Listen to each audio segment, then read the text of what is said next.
సమాధులలో నుండి లేచి ఆయనను ఎదుర్కొంటారు. భూమి మీద సజీవులుగా ఉన్న మనము మార్పు చెంది ఆయన దగ్గరకు వెళతాం. ఈ కార్యము జరగడానికి ప్రాధాన్యమైనటువంటి ముఖ్య ఉద్దేశము ఏమి కలిగి ఉండాలి మనం అంటే విశ్వాసము కలిగి ఉండాలి. నా రాజు నీతిపరుడు, ఆయన రాజు, నా రాజు నీతిపరుడు, ఆయన రాజ్యానికి మహారాజు. ఆయన వస్తున్నాడు. ఆయన వచ్చినప్పుడు నా రాజును నేను కలవాలి, మా నాన్నను నేను కలవాలి, నా తండ్రిని నేను కలవాలి, నా తండ్రితో నేను ఏకమవ్వాలి, నా తండ్రి దగ్గరకు నేను వెళ్ళాలి.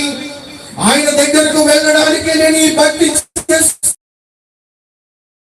నేను ఒకనొక దినాన్ని కలుస్తాను. ఆ విశ్వాసం, ఆ